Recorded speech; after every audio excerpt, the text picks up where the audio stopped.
Jean Dubois ajustait nerveusement sa cravate en regardant par la fenêtre de sa luxueuse voiture. La pluie tombait sans pitié sur Paris, transformant les rues en véritables rivières. Le ciel sombre et lourd semblait se moquer de sa précipitation, tandis que la circulation avançait à la vitesse d'un escargot. Merde, jura Jean en frappant le volant de frustration. Ses yeux bleus fixés sur l'horloge du tableau de bord, 14h45. La réunion commencerait dans 15 minutes, et il se trouvait encore à au moins une demi-heure du bureau, si la circulation coopérait. Jean décrocha son téléphone et composa rapidement le numéro de sa secrétaire.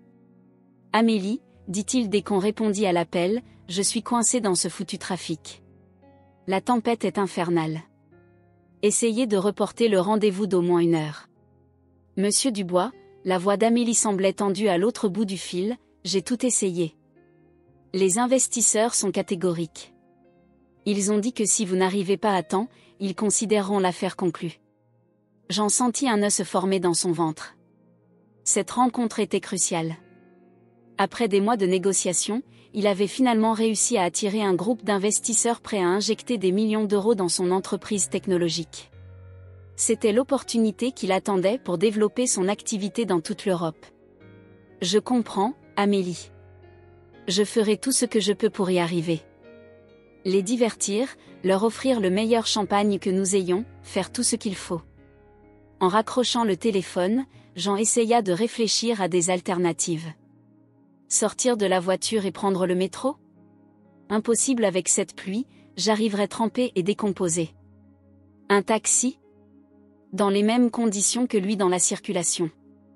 Un hélicoptère ? Il rit amèrement de sa propre idée absurde.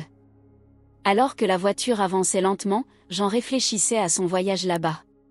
Fils d'une famille bourgeoise, il avait bâti son empire de toutes pièces. Nuit blanche, sacrifices personnels, relations ruinées, tout cela au nom du succès. Et maintenant, ironiquement, tous ces efforts pourraient être vains littéralement à cause d'une tempête. Allez, allez, marmonna-t-il, comme s'il pouvait commander les voitures devant lui avec la seule force de sa volonté. Soudain, un éclair illumina le ciel, suivi d'un tonnerre assourdissant. Jean vit, avec horreur, une énorme branche d'arbre tomber quelques mètres devant lui, bloquant complètement la route. Non, non, non, a-t-il crié en frappant le volant. Cela signifiait plus de retard, plus de temps perdu. Jean ferma les yeux un instant, essayant de se calmer. Il inspira profondément 1, 2, 3 fois. Lorsqu'il les rouvrit, son regard tomba sur une photo affichée sur le tableau de bord de la voiture, lui et sa défunte épouse, Sophie, souriant devant la tour Eiffel. « Que ferais-tu, mon amour » murmura-t-il en touchant doucement la photo. C'est alors qu'une idée folle lui vient. S'il ne pouvait pas arriver au bureau à temps, peut-être pourrait-il organiser le rendez-vous. Il reprit le téléphone et appela Amélie. « Amélie, écoute bien. Je veux que tu prennes tous les documents de la réunion et que tu viennes me trouver. Amenez les investisseurs si vous le pouvez. Je suis garé rue de Rivoli, à côté du jardin des Tuileries. Nous ferons la rendez-vous ici, dans ma voiture s'il le faut. » Il y a eu un moment de silence à l'autre bout du fil avant qu'Amélie ne réponde « Oui, monsieur Dubois. Je ferai de mon mieux. » Jean raccrocha, ressentant un mélange d'adrénaline et d'anxiété. C'était un plan fou, mais c'était sa seule chance. Pendant qu'il attendait, il continuait à regarder la pluie punir la ville, transformant les belles rues de Paris en une scène presque apocalyptique. Les minutes s'écoulaient. Jean alternait entre vérifier obsessionnellement sa montre et regarder par la fenêtre, s'attendant à tout moment à voir émerger Amélie. Son esprit s'emballait, répétant mentalement chaque argument, chaque chiffre qu'il utiliserait pour convaincre les investisseurs. En attendant, Jean ne pouvait s'empêcher de penser à quel point sa vie était devenue une course constante contre la montre. Toujours pressé, toujours avec la prochaine rencontre, le prochain accord, le prochain objectif. À quand remonte la dernière fois qu'il s'est vraiment arrêté pour apprécier la vie ? Être simplement, sans la pression écrasante du succès ? Un nouveau tonnerre le ramena à la réalité. Jean regarda à nouveau sa montre, 15h30. La réunion aurait dû commencer il y a une demi-heure. Son cœur se serra. Peut-être qu'il était trop tard. Jean soupira profondément, se résignant à ce que la rencontre soit probablement perdue. Il regardait la pluie battante à travers le pare-brise embué quand quelque chose attira son attention. Sous l'auvent d'un magasin fermé, à quelques mètres de sa voiture, deux silhouettes se blottissaient, essayant visiblement de se mettre à l'abri de la tempête.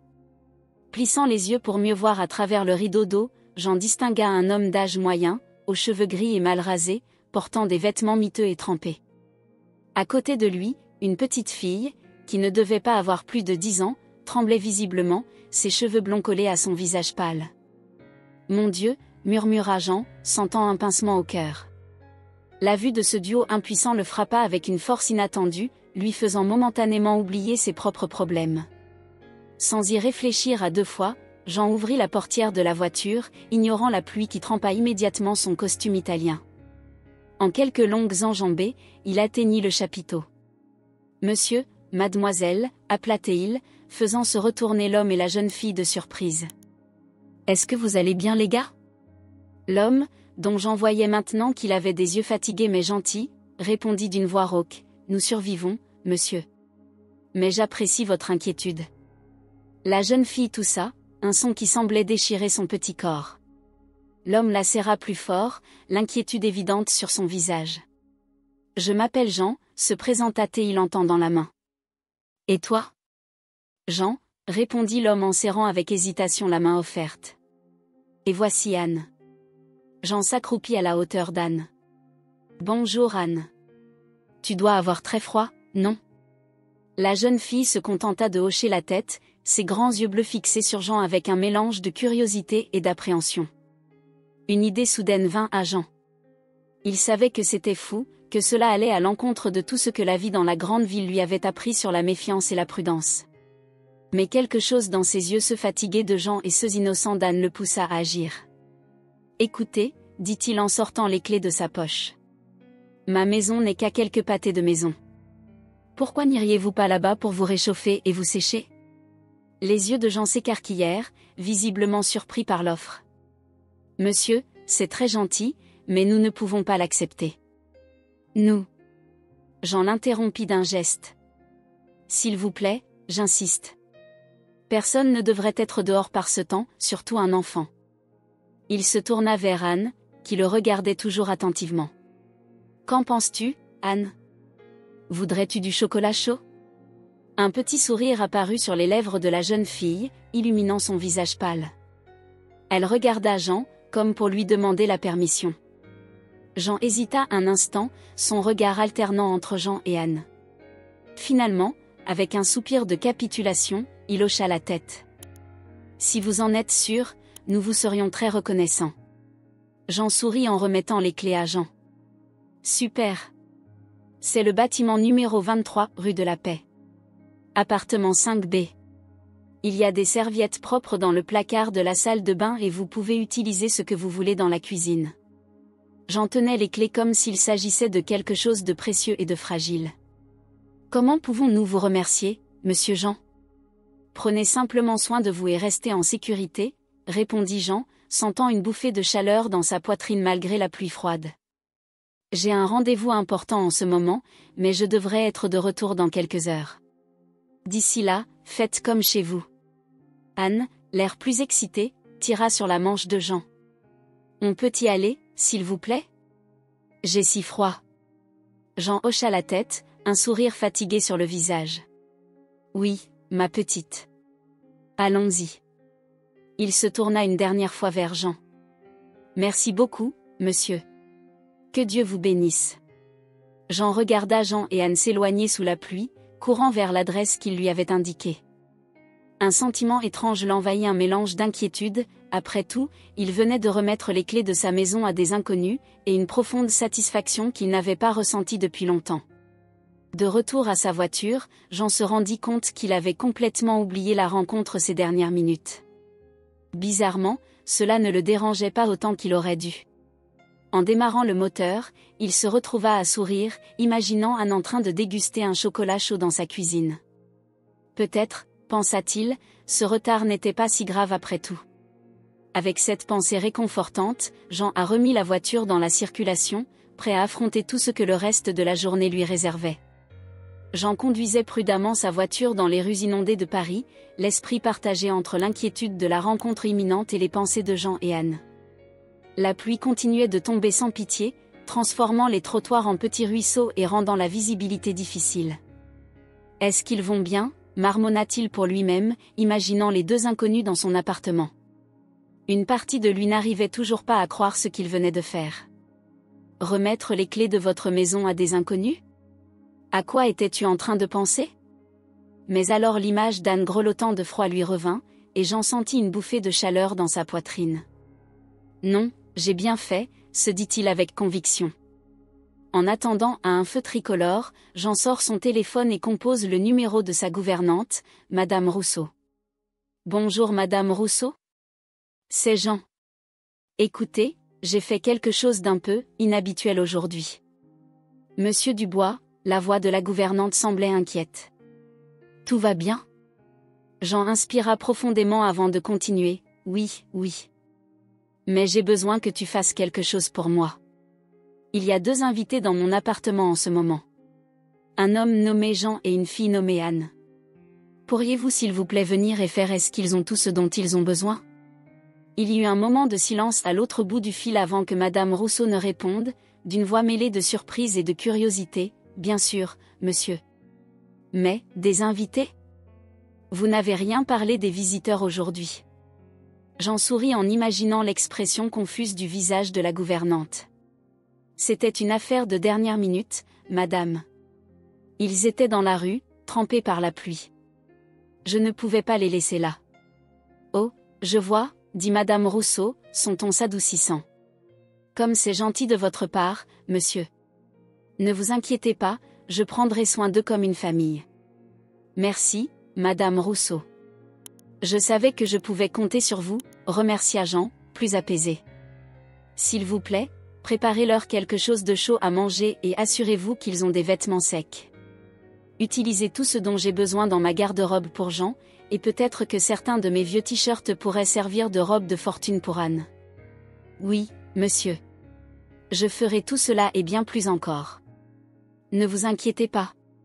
Après avoir raccroché, Jean sentit un poids se détacher de ses épaules. Savoir que Madame Rousseau serait là pour s'occuper de Jean et Anne le rassurait énormément. La circulation redevient fluide et Jean accélère, conscient du temps qu'il perd. Pendant qu'il conduisait, il ne pouvait s'empêcher de réfléchir à la façon dont un simple acte de gentillesse avait complètement changé le cours de sa journée. Sophie serait fière, pensa-t-il en se souvenant de sa défunte épouse. Elle l'a toujours encouragé à faire preuve de plus de compassion, à regarder au-delà de ses propres problèmes et à voir les besoins des autres. Pendant un instant, Jean s'est demandé quand il était devenu si concentré sur les affaires et le succès qu'il avait oublié ses précieuses leçons. Finalement, après ce qui semble être une éternité, Jean voit son entreprise se développer. Il se gara rapidement, ignorant les flaques d'eau qui trempaient ses coûteuses chaussures italiennes. Se précipitant vers l'ascenseur, il essaya de se ressaisir, ajustant sa cravate et passant ses mains dans ses cheveux humides. Monsieur Dubois, Amélie l'a rencontré dès l'ouverture des portes de l'ascenseur. Les investisseurs sont furieux. Ils ont menacé de partir 3 fois au cours des 20 dernières minutes. Jean hocha la tête, son esprit passant rapidement en mode homme d'affaires. Je comprends, Amélie. Mettons les choses au clair. Préparez la salle de conférence, offrez le meilleur café que nous ayons et présentez vos excuses en mon nom. Je serai là dans 2 minutes. Tandis qu'Amélie courait exécuter ses ordres, Jean s'arrêta un instant devant le miroir du couloir. Son reflet montrait un homme fatigué, son costume froissé et taché par la pluie. Mais ses yeux, il y avait quelque chose de différent en eux. Une étincelle que je n'avais pas vue depuis longtemps. Tu peux le faire, Jean, se dit-il. Concluez cette affaire et rentrez chez vous pour vérifier si vos invités vont bien. Après un dernier ajustement de sa cravate, Jean se dirigea vers la salle de conférence, bien décidé à sauver la rencontre. Mais pour la première fois depuis des années, les chiffres et les contrats n'étaient pas la seule chose qui le préoccupait. Quelque part, au fond de ses pensées, il y avait l'image d'une fille souriante autour d'une tasse de chocolat chaud et d'un homme fatigué trouvant enfin un moment de paix. Et d'une manière ou d'une autre, cette image lui a donné plus de force que n'importe quel prospect commercial. Le ciel nocturne de Paris était encore chargé de nuages sombres lorsque Jean arriva enfin dans son immeuble. La pluie s'était transformée en une légère bruine, mais l'air était toujours humide et froid. Épuisé après une journée tumultueuse et une réunion qui a duré des heures, il avait hâte de rentrer chez lui, de prendre une douche chaude et de se détendre. En montant les escaliers jusqu'à son appartement du 5e étage, Jean se souvint de ses invités insolites. Un sourire fatigué apparut sur ses lèvres alors qu'il imaginait Jean et Anne, au chaud et au sec, dormant probablement déjà dans l'une des chambres d'amis. Madame Rousseau a dû bien s'occuper d'eux, pensa-t-il en se souvenant du coup de téléphone qu'il avait passé plus tôt à la gouvernante. Arrivé à la porte de son appartement, Jean hésita un instant. Dois-je frapper ? Après tout, c'était sa propre maison, mais il ne voulait pas effrayer ses invités. Décidant qu'il serait préférable de ne pas faire de bruit au cas où il dormirait, il tourna la clé dans la serrure aussi doucement que possible et entra. L'appartement était étrangement silencieux. Les lumières du salon étaient allumées, projetant une douce lueur dans la pièce. Jean fronça les sourcils, s'attendant à entendre le son de la télévision ou peut-être une conversation étouffée. Mais rien. Jean. Anne, appela-t-il doucement, accrochant son manteau trempé sur le portant à côté de la porte. Pas de réponse. Un léger inconfort commença à se former au niveau du ventre de Jean. Quelque chose n'allait pas. Il s'avança dans la pièce, remarquant que les canapés n'avaient pas été touchés, et qu'il n'y avait aucun signe que quelqu'un s'y soit assis récemment. C'est alors qu'il l'entendit, un son grave, presque inaudible. Un gémissement ? Jean accéléra le pas, s'enfonçant plus profondément dans l'appartement. Le bruit semblait venir de la cuisine. Lorsqu'il tourna au coin du couloir, la scène qu'il rencontra le laissa paralysé par le choc. Au milieu de la cuisine, Anne était agenouillée par terre, les mains tremblantes sur la poitrine de Jean, immobile sur le sol de marbre froid. Les yeux de la jeune fille, rouges et gonflés à force de pleurer, s'écarquillèrent lorsqu'elle aperçut Jean. « Monsieur Jean », s'écria-t-elle, la voix brisée par la panique. « S'il vous plaît, aidez-moi. Il ne se réveillera pas, je ne sais pas quoi faire. » Jean avait l'impression d'avoir reçu un coup de poing dans le ventre. En quelques secondes, il était à leur côté, sa formation de premier secours oubliée depuis longtemps refait surface. « Anne, chérie, recule un peu », dit-il en essayant de rester calme pour elle. Ses doigts cherchaient le pouls de Jean, sentant un battement faible et irrégulier. « Que s'est-il passé ?» demanda Jean en inclinant la tête de Jean en arrière pour vérifier sa respiration. Anne sanglotait, les mots sortaient saccadés. « Nous étions en train de dîner. Madame Rousseau avait préparé une délicieuse soupe. Père a dit qu'il se sentait fatigué et puis il est tombé. J'ai essayé de le réveiller, mais il n'y est pas parvenu. Je ne réponds pas. » Le cœur de Jean se serra lorsqu'il entendit Anne appeler Jean, « Papa ». La situation était encore plus grave qu'il ne l'avait imaginé. Sans perdre plus de temps, Jean sortit son téléphone portable et composa le numéro d'urgence. « J'ai besoin d'une ambulance immédiatement », a-t-il déclaré dès qu'ils ont répondu, fournissant l'adresse et une brève description de la situation. Raccrochant le téléphone, il se tourna vers Anne, qui tremblait visiblement. « Les médecins arrivent, ma chérie. Ton père ira bien. » Jean a prié pour que ces paroles soient vraies. Pendant qu'ils attendaient l'ambulance, il essaya de réconforter Anne, la serrant doucement dans ses bras et lui murmurant des mots d'encouragement. En même temps, ses yeux ne quittaient jamais Jean, surveillant tout changement dans son état. Les minutes semblaient s'éterniser. Jean sentait le cœur d'Anne battre contre sa poitrine, la peur de la jeune fille presque palpable dans l'air. Lui-même luttait contre une vague de culpabilité et d'inquiétude. Et si j'étais arrivé plus tôt ? Et si je n'avais pas été aussi absorbé par la réunion ? Enfin, le bruit des sirènes perce le silence de la nuit parisienne. Bientôt, les ambulanciers envahissent l'appartement, apportant avec eux une urgence professionnelle qui contraste radicalement avec le choc et la confusion qui régnaient jusque-là. Jean est reparti avec Anne, laissant ainsi un espace de travail aux professionnels. Alors qu'il regardait les ambulanciers s'occuper de Jean, une myriade d'émotions l'envahit. Inquiétude, peur, espoir, et un étrange sentiment que, d'une manière ou d'une autre, sa vie avait irrévocablement changé cette nuit pluvieuse à Paris. Le couloir de l'hôpital Saint-Louis était plongé dans un silence tendu, rompu seulement par les bips occasionnels des moniteurs et le bruit sourd des conversations lointaines. Jean était assis sur une chaise inconfortable, son coûteux costume maintenant complètement froissé, les yeux fixés sur la porte où les médecins avaient emmené Jean. À côté de lui, Anne dormait agitée, sa petite tête posée sur les genoux de Jean.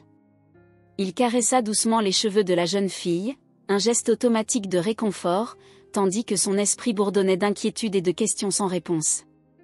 Monsieur Dubois, une voix douce le sortit de ses réflexions. Jean leva les yeux et trouva une femme médecin d'âge moyen qui le regardait avec une expression sérieuse. Il réveilla doucement Anne et se leva, le cœur battant. « Oui, c'est moi. »« Comment va Jean ?» a-t-il demandé, l'anxiété évidente dans la voix. La médecin, qui s'est présentée comme étant le docteur Leclerc, a indiqué une chambre privée à proximité. « Pouvons-nous parler ici, s'il vous plaît ?» Jean hocha la tête, prenant Anne par la main et suivant le médecin. Une fois à l'intérieur de la pièce, la docteur Leclerc ferma la porte et se tourna vers eux, le visage affichant un masque de professionnalisme et de compassion. « Monsieur Jean est stable maintenant », commença-t-elle, et Jean sentit une vague de soulagement l'envahir. Mais son état est grave. Il s'est effondré à cause d'une combinaison de malnutrition sévère, d'épuisement, enfin, d'une maladie sous-jacente que nous avons découverte lors des examens. Jean sentit Anne lui serrer la main. « Quelle maladie ?» a-t-il demandé, craignant la réponse. Le docteur Leclerc hésita un instant en regardant Anne. Jean comprit le message silencieux et s'agenouilla à côté de la jeune fille. « Anne, ma chérie, tu peux attendre dehors un moment ? Je te promets que nous ne tarderons pas. » Anne secoua la tête avec véhémence. « Non. Je veux savoir ce qui arrive à mon père. » Jean échangea un regard avec le docteur qui hocha légèrement la tête. « C'est bon, dit-elle doucement. Monsieur Jean souffre d'un cancer à un stade avancé. D'après ce que nous avons pu déterminer, il lutte probablement contre ce cancer depuis un certain temps sans traitement approprié. » Le choc de la nouvelle frappa Jean comme un éclair. À côté de lui, Anne poussa un sanglot angoissé. Mais il va s'en sortir, n'est-ce pas ?» La voix de la jeune fille était pleine de peur et d'espoir. Le docteur Leclerc s'agenouilla au niveau d'Anne. « Nous faisons tout ce que nous pouvons, ma petite. Ton père est très fort pour avoir tenu aussi longtemps. Maintenant que nous savons ce qui se passe, nous pouvons mieux l'aider. » Jean, hébété, parvient à demander « Quelles sont ses chances, docteur ?» Le médecin se leva, l'air sérieux. « C'est difficile à dire avec certitude à ce stade. Le cancer est à un stade avancé et l'état général de Monsieur Jean n'est pas bon. Mais avec un traitement adapté, il y a de l'espoir. Les prochaines 48 heures seront cruciales. » Anne se mit à pleurer en silence et Jean la serra fort dans ses bras. Lui-même retenait ses larmes, ressentant un mélange déroutant d'émotions de la compassion, de la peur et un étrange sentiment de connexion avec ces étrangers qui étaient entrés si soudainement dans sa vie. « Que pouvons-nous faire ?» demanda Jean, la voix rauque d'émotion. « Pour l'instant, être ici, c'est la chose la plus importante, » a répondu le docteur Leclerc. « Monsieur Jean aura besoin de tout le soutien possible dans les prochains jours. Nous devrons également discuter des options de traitement, enfin, des questions financières. » Jean hocha fermement la tête. « Ne t'inquiète pas pour ça. Je prendrai en charge toutes les dépenses. » Le médecin parut surpris mais reconnaissant. « C'est très généreux de votre part, monsieur Dubois. Je veillerai à ce que vous receviez toutes les informations nécessaires. » Lorsque le docteur Leclerc partit, Jean se retrouva seul avec Anne, qui sanglotait toujours doucement contre sa poitrine. Il la serra plus fort dans ses bras, sentant une détermination monter en lui. « Anne, dit-il doucement, je promets que je ferai tout ce que je peux pour aider ton père. Tu n'es plus seule dans ce combat. » La jeune fille leva les yeux rouges et gonflés pour le regarder. « Vraiment ?» a-t-elle demandé, sa voix étant à peine au-dessus d'un murmure. « Oui, vraiment », confirma Jean, se surprenant lui-même par la conviction de sa propre voix. À ce moment-là, en regardant les yeux pleins d'espoir d'Anne, Jean savait que sa vie avait changé pour toujours. L'homme d'affaires concentré uniquement sur les profits et les affaires avait disparu, remplacé par un homme déterminé à faire une différence dans la vie de ces deux âmes perdues que le destin avait placées sur son chemin. La nuit avançait doucement à l'hôpital Saint-Louis. Jean, épuisé mais incapable de dormir, regardait Anne dormir dans un fauteuil improvisé en lit. La jeune fille avait finalement succombé à l'épuisement après des heures de veille anxieuse. Un léger coup à la porte rompit le silence. Jean se leva prudemment pour ne pas réveiller Anne et sortit dans le couloir. Le docteur Leclerc l'attendait, le visage fatigué, mais avec un léger sourire. « Monsieur Dubois, Jean s'est réveillé et vous demande, dit-elle doucement. » Le cœur de Jean manqua un battement. Est-ce qu'il va bien? Il est lucide et stable pour l'instant. Je pense que ce serait bien que tu lui parles. Il y a quelque chose dont il veut discuter. Jean hocha la tête en jetant un regard hésitant vers la porte derrière laquelle dormait Anne. Laissez-la se reposer, lui conseilla le médecin. Tu peux la réveiller plus tard si Jean le souhaite. À la suite du docteur Leclerc, Jean entra dans la chambre de Jean. La vue de l'homme dans le lit d'hôpital, entouré de tubes et de machines, lui fit nouer l'estomac. Jean paraissait encore plus frêle et pâle sous les lumières fluorescentes, mais ses yeux étaient ouverts et alertes. « Monsieur Jean » appela Jean d'une voix rauque. « S'il te plaît, rapproche-toi. » Jean s'approcha du lit, s'asseyant sur la chaise à côté. « Jean, comment te sens-tu » Un léger sourire apparut sur les lèvres de Jean. « J'ai été mieux, mais j'ai aussi été pire. Monsieur Jean, j'ai besoin de vous dire quelque chose. À propos de moi et d'Anne. » Jean se pencha en avant, intrigué. « J'écoute, Jean. » Jean ferma les yeux un instant, comme pour reprendre des forces. Lorsqu'il les rouvrit, ils étaient remplis d'un mélange de honte et de détermination. « Je n'ai pas toujours été, comme ça, » commença-t-il. « Il fut un temps où j'étais comme toi. Un homme d'affaires prospère avec une belle maison et un avenir prometteur. » Jean écoutait attentivement, surpris par la révélation. Jean poursuit, « J'avais une entreprise technologique. Nous étions sur le point de lancer un produit révolutionnaire quand tout s'est effondré. Un concurrent nous a sabotés, a volé notre technologie. Soudain, j'étais fauché et confronté à des poursuites judiciaires. » Il fit une pause, sa respiration devenant un peu plus difficile. Jean lui offrit un verre d'eau, ce que Jean accepta avec reconnaissance. « Ma femme ne pouvait pas supporter la pression. Elle m'a quitté, emmenant notre jeune fille. Je me suis perdu. J'ai commencé à boire, à m'isoler. Avant de m'en rendre compte, j'avais tout perdu. » Jean sentait son cœur se serrer à chaque mot. L'histoire de Jean aurait facilement pu être la sienne dans d'autres circonstances. « Et Anne » demanda-t-il doucement. Les yeux de Jean se remplirent de larmes. « Anne, elle m'a trouvé il y a 2 ans. Elle est apparue de nulle part, disant que sa mère était morte et qu'elle me cherchait depuis des mois. Je voulais la renvoyer, pour la protéger de moi-même, mais elle a refusé d'y aller. Depuis, nous sommes seuls contre le monde. » Jean sentit une boule dans sa gorge. Le courage de cette petite fille, son dévouement envers le père qu'elle connaissait à peine était impressionnant. « Jean, pourquoi n'as-tu pas demandé de l'aide? Il doit y avoir des gens de ton passé qui... » Jean l'interrompit d'un geste faible. Fierté, honte, peur. Je ne voulais pas que quiconque sache à quel point j'étais tombé. Et puis quand j'ai découvert le cancer, eh bien, il m'a semblé trop tard pour tout. Un lourd silence s'abattit sur la pièce. Jean avait du mal à comprendre tout ce qu'il avait entendu. Finalement, il parla. « Il n'est pas trop tard, Jean. Nous lutterons ensemble. Toi, Anne et moi. Je les aiderai à reconstruire leur vie. » Jean regardait Jean avec un mélange de gratitude et d'incrédulité. « Pourquoi? Pourquoi tiens-tu autant à nous ?» Jean réfléchit un instant avant de répondre, « Parce que tu m'as rappelé ce qui est vraiment important dans la vie.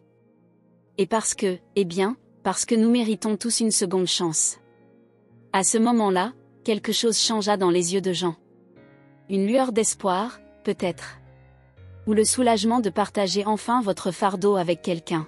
« Il y a encore une chose que vous devez savoir, monsieur Jean, » dit Jean, sa voix maintenant à peine au-dessus d'un murmure. « À propos de mon passé, et du vôtre. » Jean se pencha plus près, intrigué. Qu'est-ce que Jean pourrait révéler d'autre qui pourrait changer davantage cette situation déjà extraordinaire? Jean sentit son cœur s'accélérer en attendant que Jean continue. La chambre d'hôpital semblait être soudainement devenue plus petite, l'air plus épais.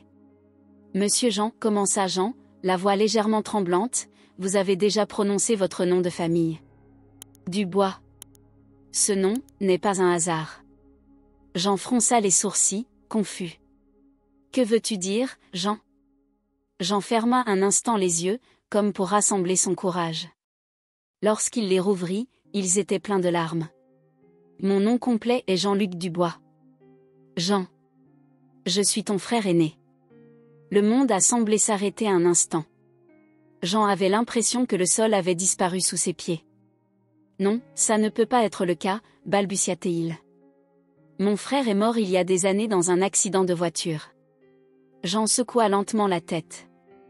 Non, Jean. J'ai survécu à l'accident, mais j'ai été dans le coma pendant des mois. Quand je me suis réveillé, ma mémoire était fragmentée. Il m'a fallu des années pour retrouver complètement mes souvenirs. Quand je me suis enfin souvenu de tout, j'avais trop honte pour y retourner. Les larmes coulaient maintenant librement sur le visage de Jean. Jean, toujours sous le choc, sentit sa propre vision se brouiller. Mais pourquoi n'es-tu pas venu me voir quand tu t'es souvenu? Pourquoi nous as-tu laissé croire que tu étais mort? Demanda Jean, la voix étranglée par l'émotion. Jean soupira lourdement. Je t'ai observé de loin, Jean. J'ai vu à quel point tu avais réussi, comment tu avais fait ta vie.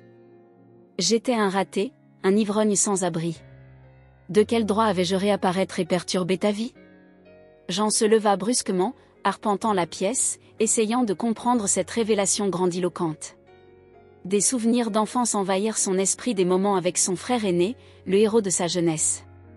Tu es vraiment mon frère, murmura Jean, plus pour lui-même que pour Jean. Il se retourna, regardant l'homme sur le lit avec de nouveaux yeux.